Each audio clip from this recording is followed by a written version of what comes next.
Alright guys, welcome back. We have another question from the chapter 5 of Mechanics of Materials by Johnston, and we need to draw the shear and bending moment diagrams for the beam and the loading show and determine the maximum absolute value of the shear and the bending moment. So as always, as we talked about in the previous videos, we're going to start with the free body diagram. We have two different supports in here that we need to figure out the reactions first. So we're going to draw the free body diagram for the beam, and we have a pin at point C, which means we should consider both horizontal and vertical, but because there is no other forces in y direction and we are in equilibrium, so we have three equations: sum of all forces in x equals 0, same for the y, and we have one moment equation too. So based on the x, we can get that if we consider any x component for C, that's going to be 0. So we're just going to consider one vertical force for C, and E is roller, so there is no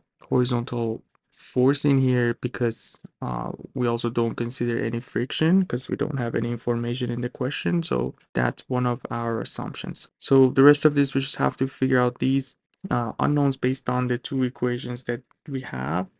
So two unknowns, two equations, we should be able to find it. Let's go with the moment first because our y, we cannot find them. We have two unknowns, so we can do the moment about either C or E. Let's do C. We have our sign convention counterclockwise positive, so we have the moment of 100 pounds, which is counterclockwise, so positive 100 times 15. We have the moment of 250, which is clockwise, so negative 250 times the distance is 20. And also the moment of the 100 about C is clockwise, so negative 100. And the distance from C to E is 45, or 20 plus 25.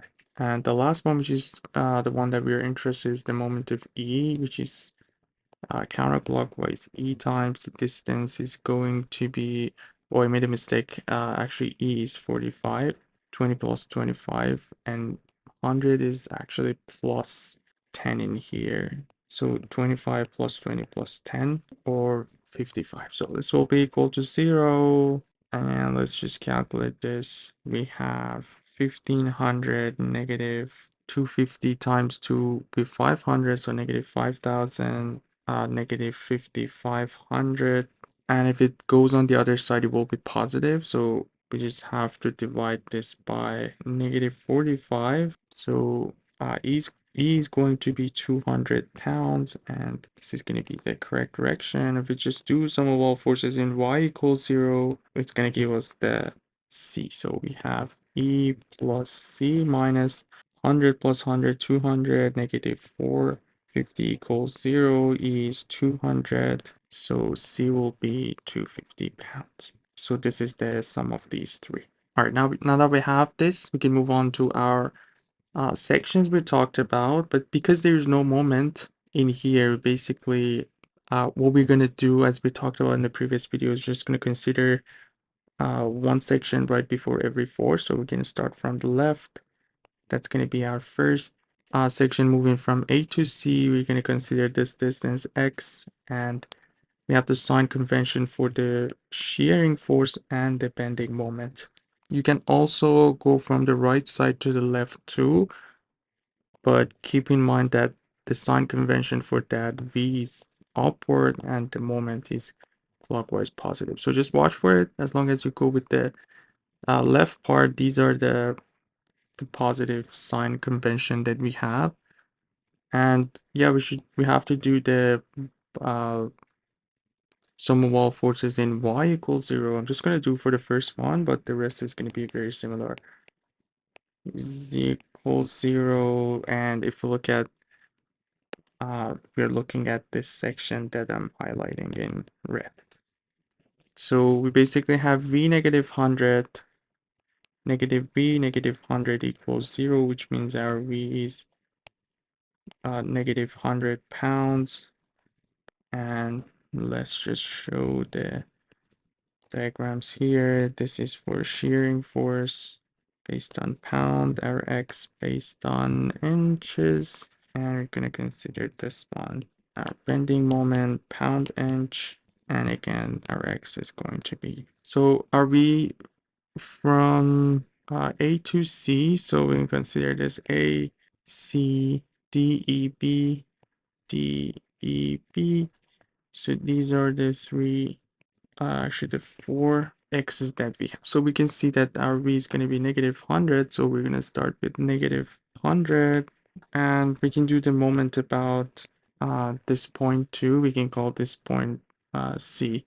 Or let's call it J because it's right before C. So counterclockwise positive. And we're going to have the moment of the 100 pounds, which is counterclockwise. So positive, negative, positive 100. The distance is x. And we consider our bending moment positive, m equals 0. So our m is going to be negative 100x.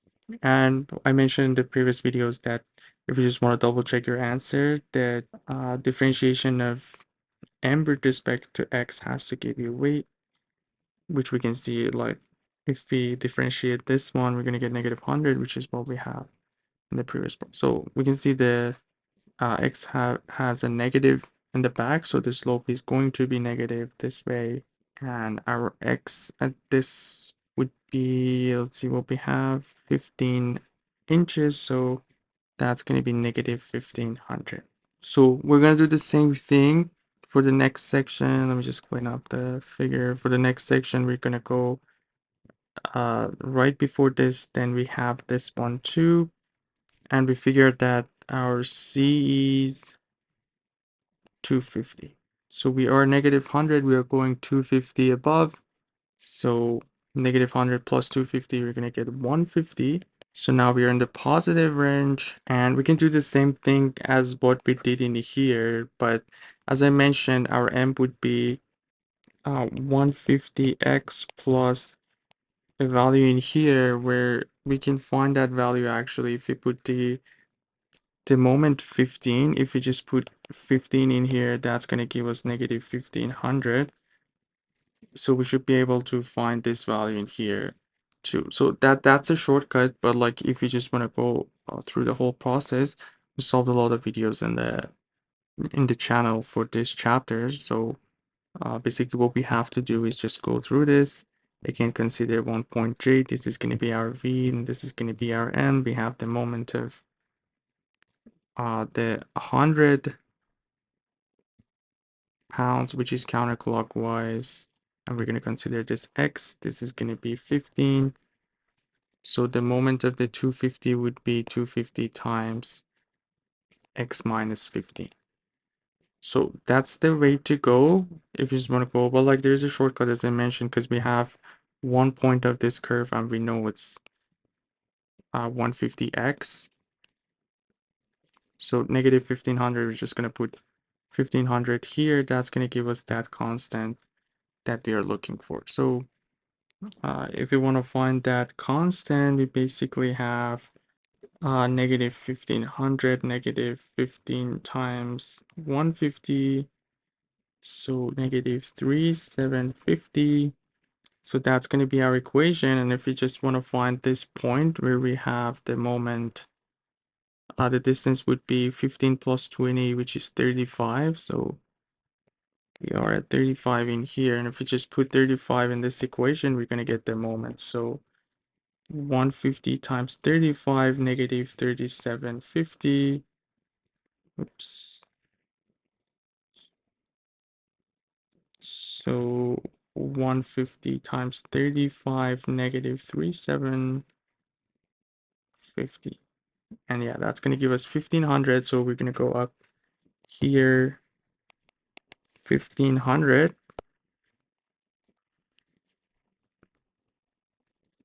That's going to be that. And moving on to the third one. All right, so now next section would be right here, and now we have these 250 added to what we had before. So we were at 150, now we are going 250 down, so 150 negative 250, we're going to come back to our negative 100 again for this one, and our moment equation would be, again, the slope is negative 100x. We have that constant that we have to figure out.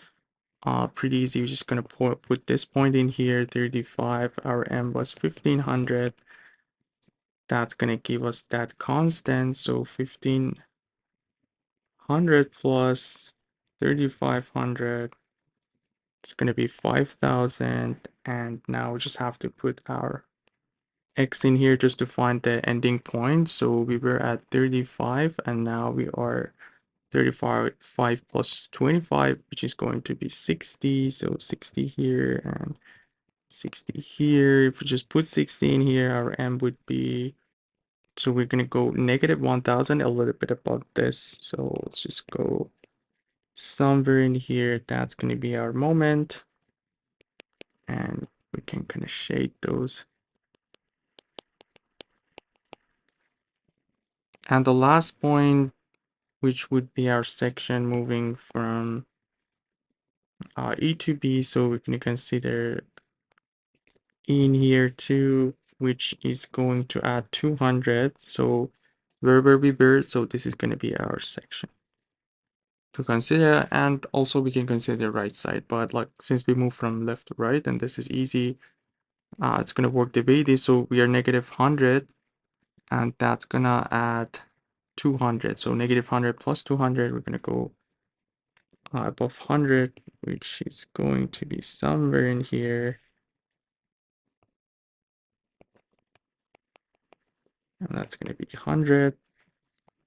Same as before, our moment is 100x plus our constant, which we can find based on our latest point. So we have negative 1000 not. So, and we put the x 60, so 6000, negative 1000 is going to be negative 7000, negative 1000. Yeah, so our constant will be 7000. If we just put 70 in here, which is our end point, we're going to get m0. So we're going to come back to where we started.